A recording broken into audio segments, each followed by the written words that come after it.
Plato is arguably the most famous philosopher to have ever put pen to paper. Indeed, Confucius alone is really a contender in that particular race. But philosophy is one of those fields that people generally try and avoid like the plague. That is to say, they don't like spending prolonged direct interactions with it, but they're not actually paying attention to how much it affects their lives or gets at them. So, with Plato being so famous in a field that people avoid so lacklusterly but consistently, it's kind of inevitable that there would be a lot of misconceptions that build up around him. In this video, I'm going to present some of those misconceptions and correct them. This is not a comprehensive list by any means whatsoever. It's just the ones that I hear most frequently and would like to start hearing less frequently.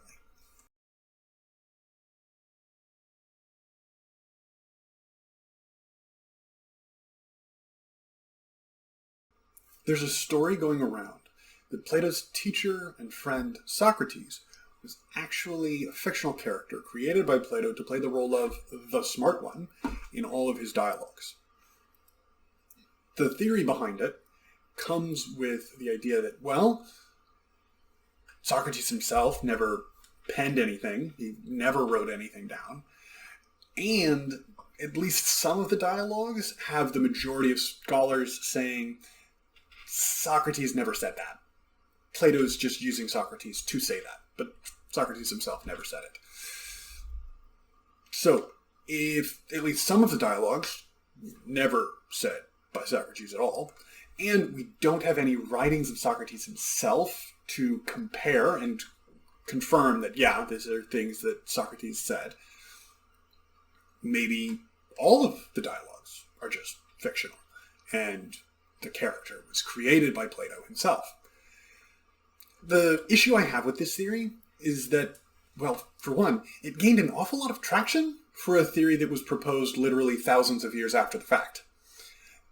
No one, at the time of Plato and Socrates, or Aristotle even, said anything along the lines of Socrates wasn't a real person, Socrates was just a character created by Plato. In fact, nobody of that time even ever presented the argument, hey, in this dialogue you wrote Plato. Socrates never would have said that, never would have believed that. And so, if no one ever mentioned his fictional nature for thousands of years, and then suddenly a hypothesis comes up, maybe he's fictional, why would we believe that? Especially since the arguments for it really apply even more strongly to some of the pre-Socratic philosophers, who the only writings we have from them is little snippets taken out of context, we presume, being written by post-Socratic philosophers who are saying, hey, here's an example of something someone might say that's wrong for these reasons. But no one ever says that any of the pre-Socratic philosophers weren't real? So, yeah, no. Plato didn't make up Socrates. Socrates was his teacher and friend who never wrote anything down because he didn't think he knew anything. And why would he write something down if he doesn't know anything? But Plato learned a lot from him and decided to use him as the voice of reason in presenting both Socrates' philosophy and Plato's own philosophy, which the scholars are kind of in contention as to where those meet, or how they blend into each other. So, yeah, that's that scenario. Socrates was a real person. He just didn't feel like writing anything.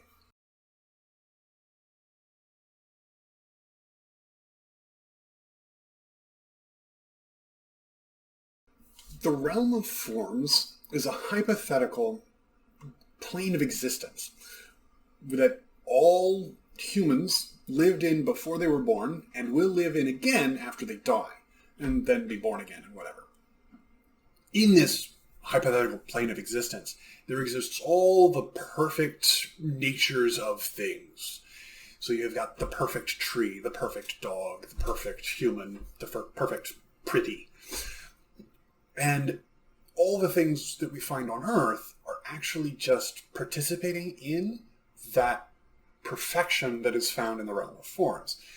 The tree that you see isn't a tree. It's a thing that's participating in the treeness found in the realm of forms. The same is true of dogs and humans and pretty stuff. So all of this is, according to the hypothetical, the way it works.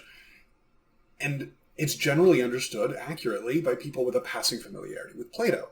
The issue comes in when people start claiming that Plato believed it. You see, in the dialogues, Plato never actually claims that the realm of forms is real. He just describes it as a possible existence that would explain some of the questions that come up.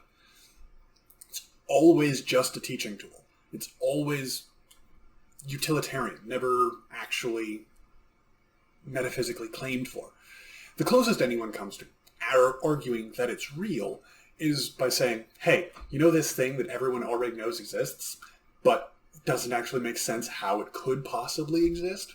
Well, the realm of forms is one possible answer to how it could exist. So let's move forward and continue acting like it exists because we all already know it does. And so never in any of the dialogues does it matter if you replace it with a different cogent theory. So, sure, everything you know about the realm of forms is probably true. Just put in big asterisks next to it that says Plato didn't actually care whether or not it was true, as long as something was in that place to play that role.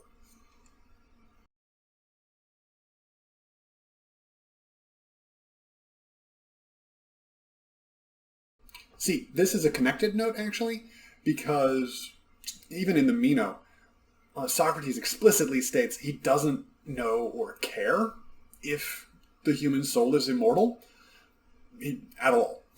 As long as you accept the truth that seeking out knowledge that you don't already have is important and should be sought after and should be a drive that everyone embraces, you can dispense with everything else. As long as you still seek truth that you don't already know.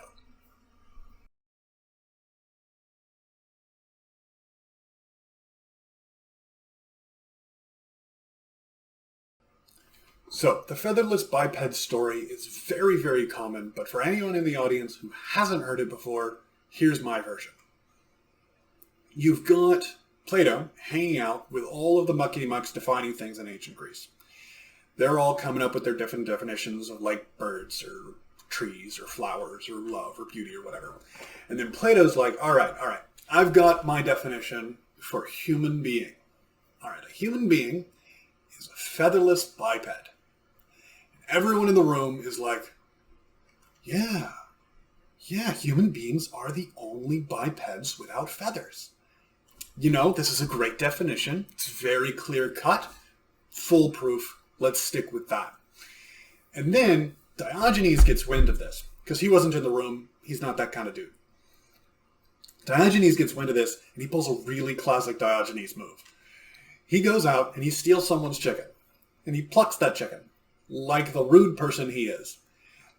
And he runs into this room where all the muckety-mucks are defining things, and he holds up this plucked chicken and is like, behold, Plato's man. And it's just, like, super embarrassing for everyone involved, except Diogenes. He doesn't care about embarrassment.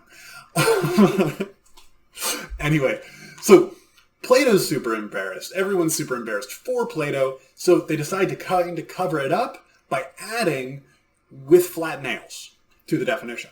So instead of featherless biped, you have featherless biped with flat nails. That solves all of the problems, obviously. No. And the story is supposed to end with everyone in the room going, ha ha ha, how ridiculous philosophers are. But there's several issues with this. The first issue is that no one of the time that the story was supposed to take place ever recorded it happening? No one? The story, in fact, originates much later with very unclear origins. And so it seems unlikely that it took place in that time. Then the next point that comes up is that Plato himself famously hated genus and specific difference kind of definitions. Biped without feathers. Genus, specific difference. In fact, it was Aristotle who really liked genus and specific difference kind of definitions, and Aristotle and Plato famously argued on that point a lot. And so maybe it was Aristotle who actually did that story, not Plato. No, not that either, because Aristotle had a definition of man. Rational animal. So no, that's not it either. The whole story was probably just a joke or a teaching tool that somebody used in a classroom one time, and everyone liked it so much they started reusing it, and it was reused so often for so long that people started thinking maybe it's a real story. It's not. It's not a real story. It's a funny story. It's a good joke. It's not real.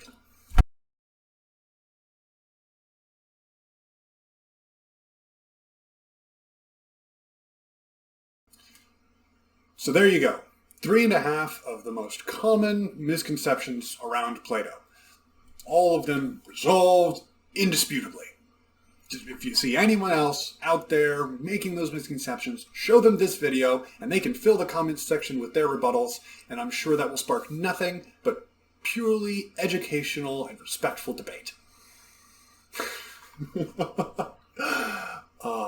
Anyway, if you liked the video, hit that like button. If you have a favorite philosophical misconception that you want me to maybe do on a later video, go ahead and put that in the comments section. That'd be pretty cool.